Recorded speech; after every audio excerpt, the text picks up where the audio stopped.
Today's upload is brought to you by friend of the channel, Vite Ramen. Now, if you've been subscribed to the channel for a while, you're probably already familiar with Vite Ramen because they're amazing sponsors. They helped me produce my Star Wars Squadrons tournament. They're all around just a phenomenal company. Anyway, Vite Ramen is all about taking reasonable and easy steps to a more healthy life. For example, if you want to swap out your ordinary ramen with Vite Ramen, you're getting a product with way less sodium and more bioavailable nutrients, but also Vite Ramen is just an easy to make, very delicious substitute for lots of quick meals that you're probably turning to during the pandemic, from pizza and fast food to whatever else. As I said, Vite Ramen is not only healthy, but also delicious. They're always revamping their flavors. You can check out the patch notes on their website to see what they're changing and what's upcoming. And one of the greatest things about the company is that they're ethically run. They treat their employees well, they're a small American business, and they've been a wonder to work with from my perspective. Keep an eye open too, because I've got lots of more cool stuff planned with Vite Ramen in the very near future.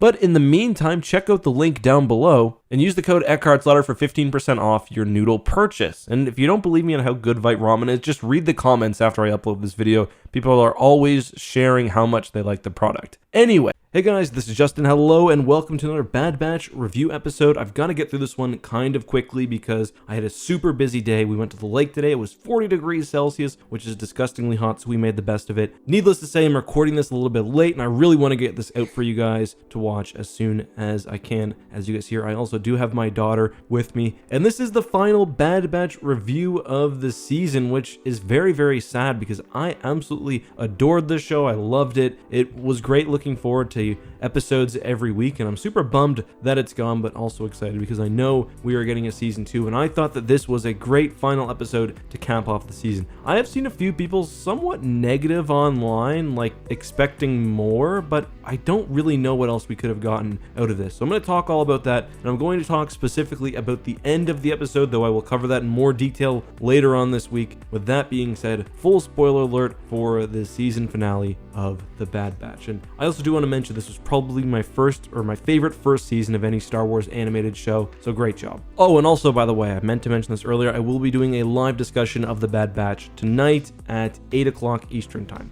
Anyway, this was obviously a continuation of last week's part 1 of the finale, which culminated with the Empire absolutely laying waste to Poca City on Kamino, and we saw that followed through this episode. And I've just got to say, I don't usually talk about visuals this early on, but the imagery of Kamino and the city falling into the ocean, it was absolutely breathtaking. The water effects we saw earlier this season and that we also saw during season 2 of The Mandalorian are something that only ILM can do to that quality when it comes to animation, so it's great to see that used. We even got to see a sea monster, which I've been wanting to see on Kamino for so long. Anyway, of course, the Bad Batch alongside Crosshair travels through the Kamino tunnels, and while the city's sinking, they eventually escape. There's some friction between Crosshair and the rest of the group, to put it mildly, but Crosshair, and when it counts, ends up saving both AZ and Omega, so that was really cool. But he ultimately decides not to join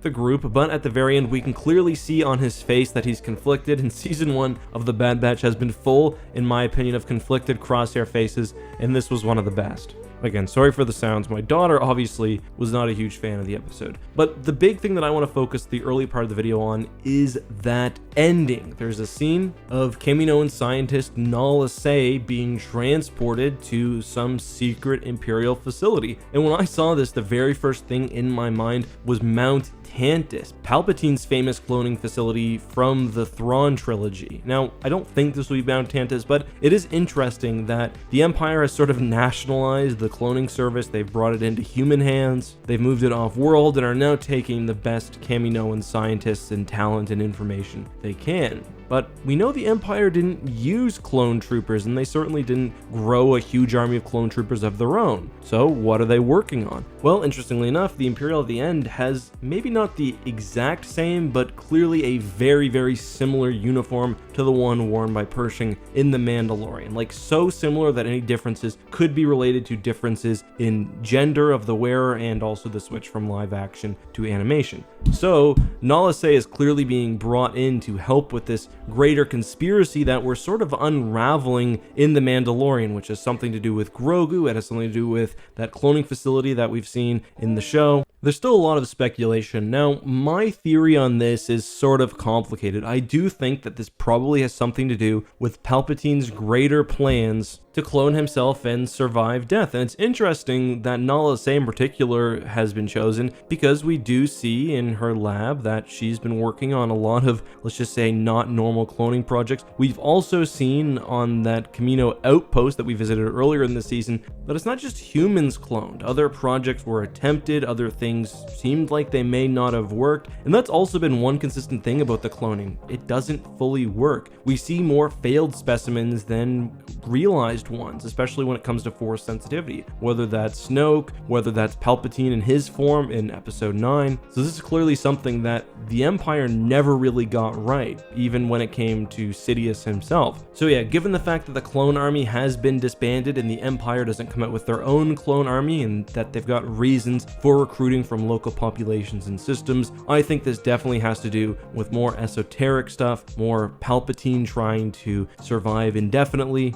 However, I do also want to take a second and point out that I don't think that necessarily means that's what Dr. Pershing was up to in The Mandalorian, or that's what Moff Gideon was up to. My thought has been that Dr. Pershing probably was a part of this greater Imperial group and is now working for Gideon, who is more of a sort of warlord, not working towards some greater Imperial goal. That's why he's got his own army of Dark Troopers. It's very much like a Star Wars Imperial of the Warlord era. And even officially, Gideon's faction has been referred to as an Imperial remnant. So yeah, I don't think that by the time of that era that Pershing was necessarily still involved. So I don't know whether that plotline will be continued through The Mandalorian, but I do think that's what the episode is trying to set up here. Very interesting though. I loved the facility we saw at the end. The Bad Batch has been doing Imperial installations very, very well. So yeah, that's my thoughts for now. Maybe I'll come back to this topic in a dedicated upload later this week. Next, I want to talk about my overall impressions of the episode, and I thought it was great. Like I said, I've seen some people sort of disappointed, like they were expecting more from a finale, but I'm not really sure what else you can get without wrapping up the show, which they obviously don't want to do. It's a cliffhanger. There'll be a season 2. I liked what they did with Crosshair, how we can see what he's doing, but there's still